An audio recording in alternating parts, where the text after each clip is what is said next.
Mystik Dan's turf debut, first grass workout as Derby champion. Mystik Dan takes his first steps on turf.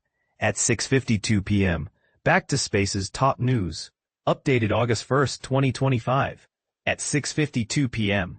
On Friday morning, Mystik Dan, the 2024 GI Kentucky Derby champion, made his debut on the turf, completing an effortless 5 furlongs, in a time of 1:02 flat, at the Oklahoma course, with Rivera Jr. riding him.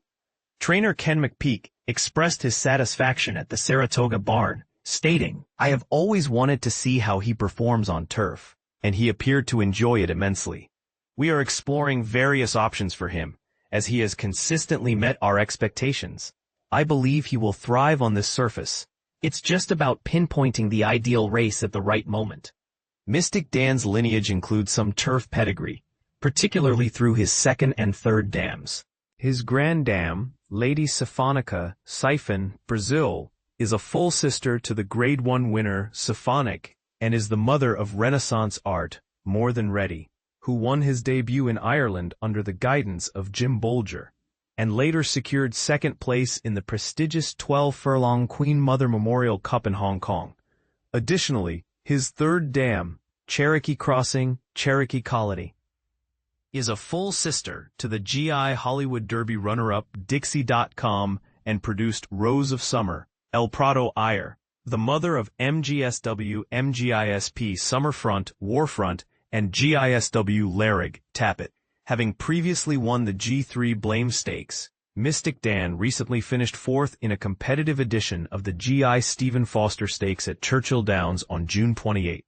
Work of the day from #Saratoga. Mystik Dan completed 5 furlongs in 1:02.17 on August 1, 2025 under the training of @Ken McPeek. D'Angelo prepares his stars at the Spa.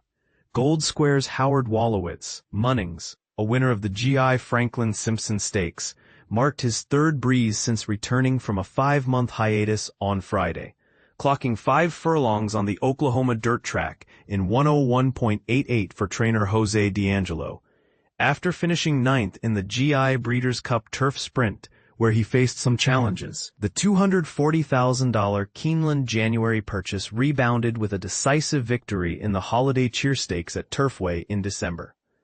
This performance set him up for a run in the G2 1351 Turf Sprint in Saudi Arabia on February 22, but he finished 10th and has not raced since.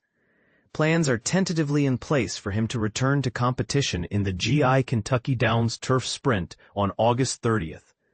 D'Angelo commented, "He worked well, and we are excited about his next workout next week. The goal is to race at Kentucky Downs on August 30th. We sent him to the farm for some strong gallops to prepare him for workouts at Gulfstream. I also galloped him extensively at Palm Meadows to get him ready. He has shown significant improvement since his layoff, growing and maturing into a stronger horse. He looks fantastic." Ben Tornado, Valiant Minister, has not raced since finishing a close second to champion Straight No Chaser, Spacer, in last year's Breeders' Cup Sprint, but he executed a swift half-mile move in 45.01 seconds, 1 out of 34, over the main track on Friday morning.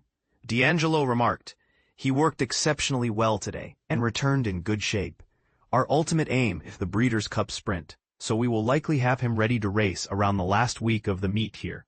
We haven't selected a specific race yet.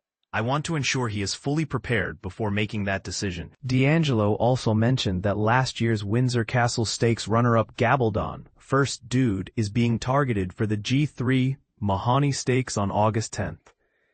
Mullican returns to training. Windstar Farms Mullican Violence breezed an easy half-mile in 49.40 seconds over the Saratoga main track on Friday morning, marking his first workout since finishing second to Sprint Division leader Bookham Dano Baccaro in the GI2 AG Vanderbilt Stakes on July 19th, with Flavien Prat aboard.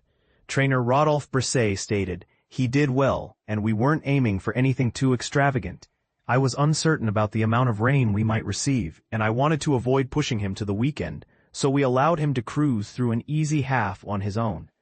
Flavien was very pleased with him, and he seems to have come out of it in great shape." Despite losing 2 consecutive races to the New Jersey-bred star, Mulligan has a solid chance to reclaim his best form in the GI Forgo Stakes on the Travers undercard in 4 weeks.